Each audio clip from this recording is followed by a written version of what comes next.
Hello, everyone. My name is Kevin Skeens. I am the Development Director for the Children's Foundation, which supports Casa Hogar Los Angelitos in Manzanillo, Mexico.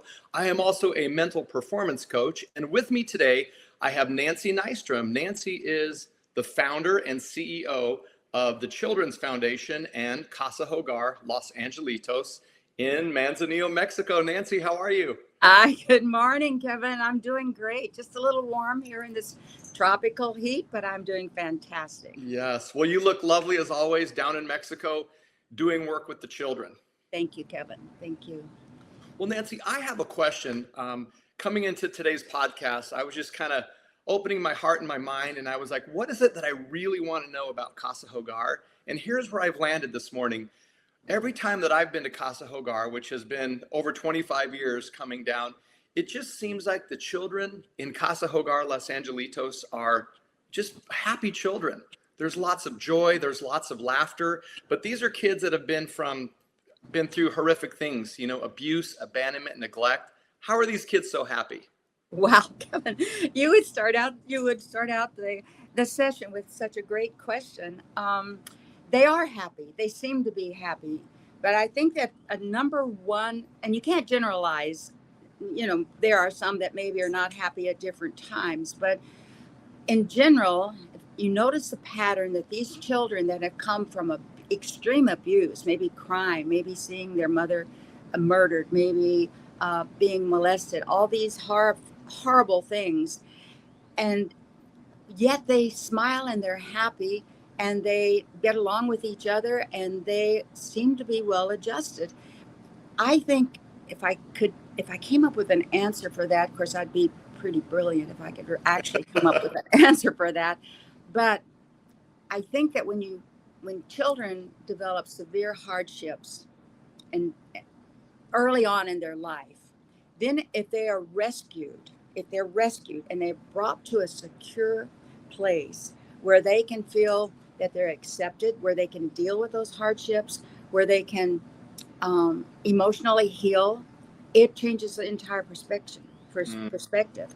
They then become children that recognize what they went through, but now are in a secure situation. And I think that that's the number one thing. They need to feel accepted. They need to feel secure. They need to feel valued. And they need to deal as much as possible with that trauma that they went through. If it was an abusive parent, they need to recognize that. Perhaps, we have some different things that we do with the children to help them to deal with that. And then once they do that, then they are able to get past it and begin to heal. And they are the ones who smile the most because they're now in a new position. They're secure. They realize what they were in, and now they, are in a much better position. Well, one of the things I've heard you guys talk about at Casa Hogar for many years is the healing journey. I believe it's a program at Casa Hogar that's specifically geared towards helping these children heal. Can you tell us a little bit about the healing journey and how that's unique to Casa Hogar Los Angelitos? Well, a lot of places have psychologists that are on staff or that work with children, but we work with children on a daily basis. And first of all, when we bring them in, we try to do whatever we can to make them feel that they have value. They're important. We see them. We touch them. We let them know that it's okay. Whoever, whatever they are, whatever they've gone through, it's okay. We accept them unconditionally. Then we give them an opportunity to talk about some things or to release some of these issues that they have, and then to work them out. There are times when we've had classes, for example, where the kids have a pillow and they, their mother was abusive to them, and they can take that pillow and they can just go boom, boom, boom, boom, boom, or whatever it might be. And then they feel better. And then we try to turn that around and say, it's okay you should love your mother. She's your mother, but you don't have to accept what she did. You don't have to accept the bad things that happened to you. Those are things that you need to get out, and you need to recognize they're not your fault. It's a lot of things, Kevin. It's just, there's so much that's involved. Supportive relationships. That's the most important. So they know there are people around them that care about them, that love them. When I walk into the Casa Hogar, the kids run up to greet me, and I touch each one of them, you know, in one way or another. I touch their shoulder, I touch their hair, I look in their eyes, and I greet them by name, and I let them know, you know, I care, and you're important to me. I see you. Um, I, in talking about this subject about gratefulness and happiness, in normal families, as an example, I've seen a situation where maybe the oldest child has had a lot more responsibility, has had to take care of some of the younger children, and then the youngest child didn't have those responsibilities, didn't see that difference, and grew up pretty safe and secure and pretty much having everything um, that they wanted or needed. The oldest child is much more grateful. The youngest child, many times, is not that grateful because they've had it from the beginning. They never saw the difference. So that's another part of it. Children that have suffered trauma, they know the difference. They see the difference. And I think that what we see with our children, for example, there's a young man there right now. He's 15. He hasn't been able to go to school. He has a little brother who is 4.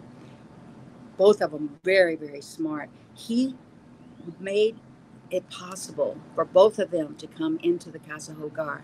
He petitioned to come in and to bring his brother in.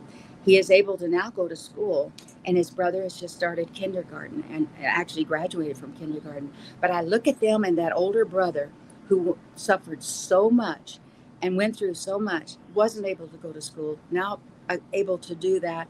He is so proud of his little brother, and he smiles all the time because he helped to rescue his little brother. So there's some issues like that that go on in our, in our facility as well. Yeah, Siblings that's that amazing. help. Yeah. Would you talk for just a moment about the fact that Casa Hogar actually has tutors to help these kids in school and what a difference education has made? And maybe share a couple stories of kids who radically transform their lives just by, getting their education and growing in that realm of confidence. Well, we do have tutors. We didn't always have that because early on, I was kind of following the same trend that all the other Casa Hogars or places like ours do, where you provide a bed, you provide, a little level of schooling, you provide food and a roof over their head. And then when our kids, they were going to public school and they began not wanting to go to school. And so I went one of the days I went in and they were not in school. And I said, "What's going on? Why aren't you in school?" And they said, we just can't go. We don't want to go. Why not? Because when we go to school, the other kids and some of the teachers say, "Here come the burros or the donkeys from the Casa Hogar." Oh, God. And it hurt me so much that changed our entire concept. We began hiring tutors to work with them, bring them up to speed so that they not only became not burros, but at the top of their class. We have tutors for English. We have tutors that help with computers. We teach music. We teach dance. We do all these things. So these kids, when they go through and are in school, they are considered the elite. It's almost like they are in some kind of a situation, Yeah. private school situation. They become scholarship winners. They go to college. They become successful in what they're doing. Just the difference in getting them that education. Some of our kids, for example, didn't have schooling. They came in at the age of maybe 10 or 11. Hmm. Had never been to school. They're too old to go into the second grade. So then we tutor them, get them up to a point where they can enter into a vocational school or into the adult education school so they get their degrees.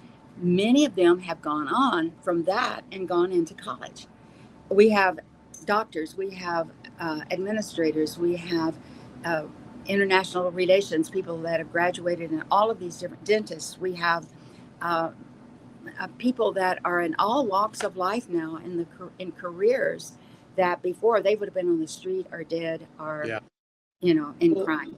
yes, and I think a lot of people don't understand that Casa Hogar Los Angelitos is very unique in that you're just not meeting these children's basic needs. You're Right. putting them through school, putting him into college. I mean, that is remarkable that Casa Hogar has done that. We give them the skills and we give them that sense of I can do it. And I think that's just that, you can provide the opportunity, but if the child doesn't feel that they can do it, or if they have no value, or why bother? Yeah. They don't. They just Right. don't do it. But if you can instill in a child, they have value, they have opportunity, they are someone, they're important, they can do something with their life. And if you can give them the supportive relationships surrounding them, that can make all the difference in the world. And they Yeah. will take whatever opportunity that they have to learn and to grow. I've just been amazed at some of these kids. Even we have a little girl that just graduated from junior high school, and she has severe learning difficulties, but because she felt like she could do it, and she had a teacher that worked with her, and we worked with her and helped her with different areas, she made it through junior high school. No one thought she could even go to school, much Wow. less to be able to get that far in her career. But that sense, I can do it, makes a difference. And I'm important, I'm somebody. Oh, I love that. Well, Nancy, real quick, you had said that you guys have, doctors, dentists. Will you share a story of one of those children, what they were like when they first came into Casa Hogar and now they're a doctor or a dentist? Well, of course, one of my favorites is Brenda Lepe, who was also one of our first kids to go to the university. She came in, she was the oldest in a family of five. She was 8 years old, and all the rest were little, with the littlest one being, just a matter of 18 months old. She had worked, she was from a very poor family in a seaside community. There were about 14, 16 people living in a 2-room house, no food, nothing. And one of the boys had dengue. They came in, this entire family came in, and she cried every day because she missed her family. She didn't know how to deal with it. So we began working with her and giving her that sense of, well, Brenda, you don't have to be the mother. You are an 8-year-old child. You can be a child. It's okay. Got her into school. She started feeling good. She started developing, started learning, still helping her younger siblings, and a great inspiration to them. And then when she graduated from high school, she was actually one of the first to graduate from high school, because when we first started, and kids that were in an orphanage or a Casa Hogar, they thought they needed to leave when they graduated from 6th grade so they could go back and go to work. That was the goal, was to be able to go back and go to work. And so Brenda was the first one to go into high school and to finish high school. Mm-hmm. Then we said, Brenda, you can do anything you want to do. If you go to college, we will support you in whatever you need to do. She had a 9.4 grade point average in high school, and she wanted to become a dentist. So we applied in the state school. They didn't accept her for whatever reason. I don't know, but they didn't accept her. Sometimes we have trouble if kids come from a Casa Hogar or from poverty. They maybe have a few more challenges trying to be accepted into regular society. So we looked around. She went to, we found a school in Morelia, which is a place that high crime rate, beautiful area, but there's also a lot of things you have to deal with. Yeah. She got into that school. She began to study. She had every kind of thing that could happen to her. She had her money stolen. She was sick. She was in the hospital from stress, etc. But she made it. And because she made it, we had almost every other child that got through the high school age that decided they could make it too. That, for me, she was the beginning, that first step to show everybody else you can do it if you really want to do it. Her siblings, all of her siblings went on to college as well. Yeah. So arguably, had she never achieved that, many of the children wouldn't have thought it was possible. That's right. She showed it was possible. Even someone who comes from such poverty, even someone who was rejected by the first, university that she wanted to go to. You keep trying. We find the one that will work, that accepts you. She did it, and it worked, and she became the inspirations for all the others. Well, Nancy, there's a book out there I think you should read, because as you know, my background is sports psychology. It's called The Talent Code. And the author set out to discover how do you create talent? And he came up with these 4 things on how to create talent, or in this case, how to achieve greatness. And one of them is called ignition, which means, well, the South Korean women's golf program, they had never had a golf championship. Well, one golfer got the championship. And from that point on, all these young girls that were golfing, just like the Brenda story, were looking at the situation thinking, I can do that. I And can for do 8 that. years, they were #1 in the world for female golfers winning championships. So you guys are doing something there. And that term I just learned recently is called ignition, which I thought was pretty neat. I love that. I love that. And it's true. In every situation, we have a Ballet Folklórico, which I think is one of the best programs that we've ever started, and just fantastic. Generates so much self-confidence and talent and self-esteem and self-discipline. But we didn't have that until I saw the Ballet Folklórico come. They came, I had invited them to come and perform at the Casa Hogar for a program that we had, and they did it, which was surprising to me because they were, kind of the elite, but they did it. I watched our kids looking at them and with their eyes wide open, and they were just in awe. And I thought, I think our kids could do that. And so we began a program in that same year, 2003, and it grew. These kids, I saw kids with learning disabilities, with very poor self-discipline, just blossom. And almost everyone that's in our Ballet Folklórico, they do well in school. And I would say 80-90% of them go on to university because they have that sense of, I can do it. Right. And self-esteem that comes from that. Yeah. Well, I think that's one of the things that you and I have had in common and always bonded on is I use athletics as a way to teach more than athletics, to teach confidence, pride, self-discipline. And you guys are doing that with the Ballet Folklórico. So what would you say to a coach out there who is maybe just coaching the skill or coaching the technique? Because there's a whole other realm of influence as a coach. And I think that's what your dance coaches have done is they've impacted these kids more than just on the stage. They've impacted their lives. So will you talk a little bit about how your coaches are using dance as a way to transform lives, and maybe how coaches can use sport as a way to transform lives? Yeah. I think, as you're asking me this question, thanks for not giving me a heads up on it, Kevin. But well, that's when you're your best. If I hit you blind, that's when you're at your best. Well, I'm thinking about it as you're talking, and one of the things that our coaches do, that our people do, we work with them on the smallest level so that they become successful on those first few steps. They've got to be able to do those first few steps. We can't just throw somebody and say, okay, now do it. Now, maybe an athletic coach can get, somebody that's been in football, for 6 years in their school career or whatever. And they say, all right, now I want you to run that play and do da, da, da, da, da.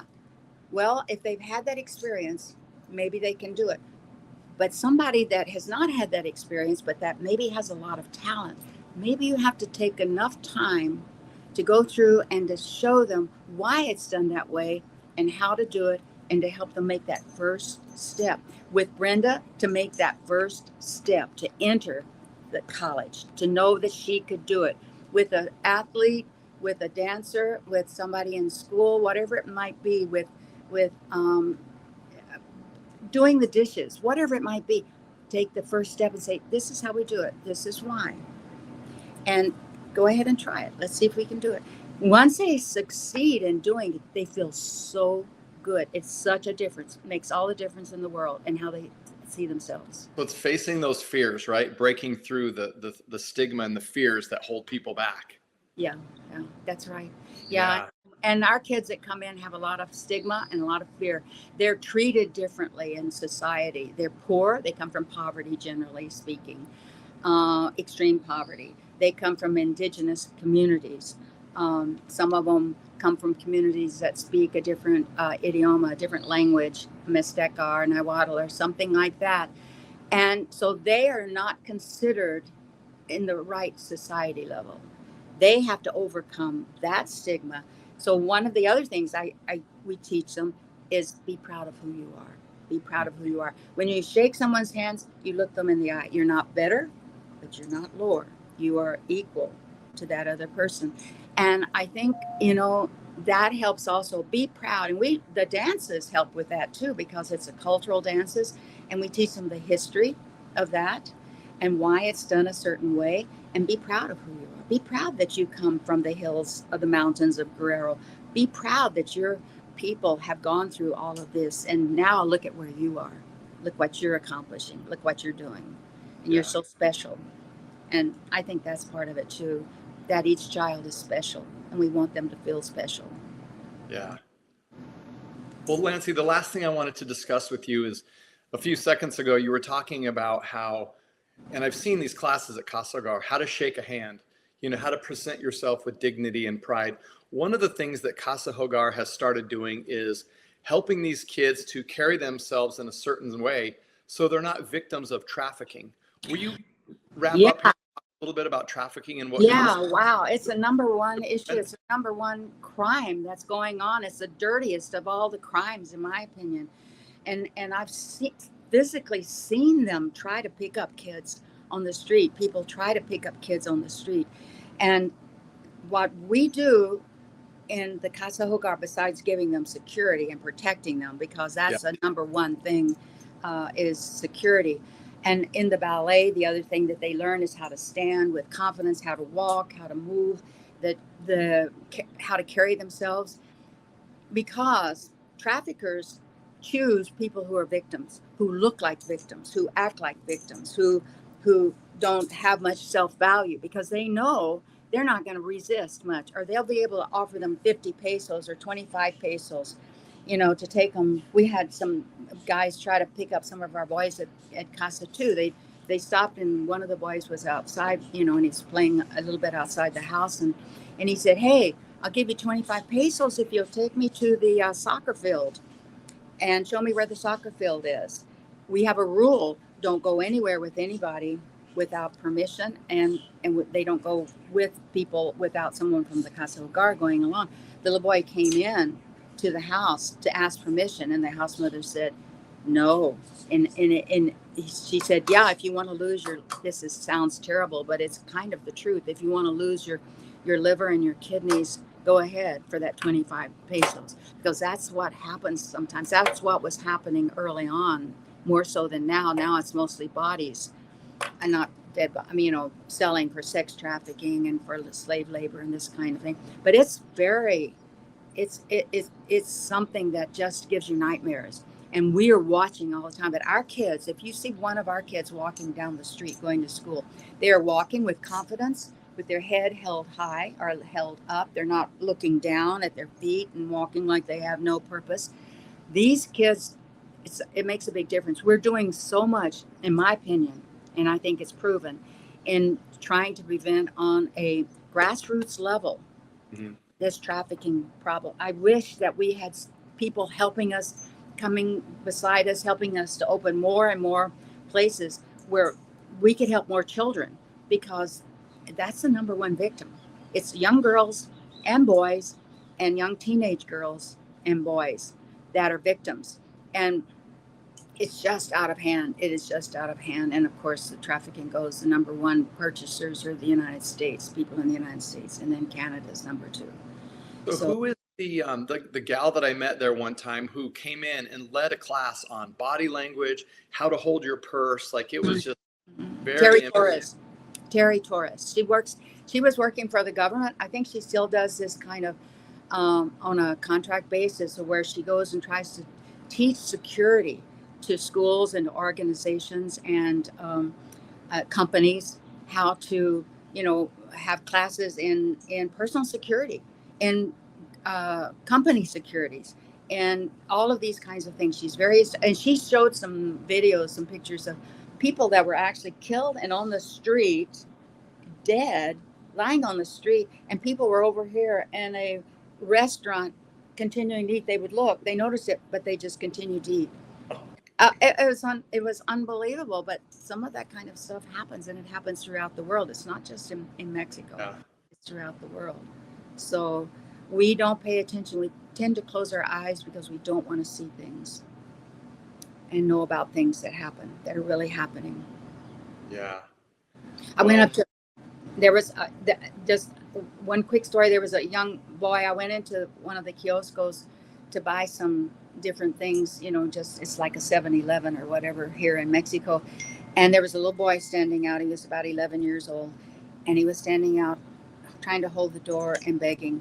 And I talked to him for a few minutes. And then I went in and I bought some stuff, and I bought some, I don't know, some cinnamon rolls and some stuff, and brought it out and gave it to him. And I said, talked to him about coming into the Casa Hogar. And I said, do you have family? And he said, well, I had a sister.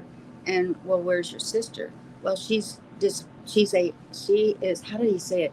She is disappeared. She has disappeared. It's a word that's used. She just disappeared, which means she was either murdered or she was trapped.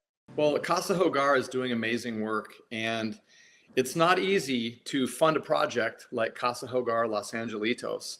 And one of the things that Casa Hogar and TCF has started recently is the Wings of Hope program.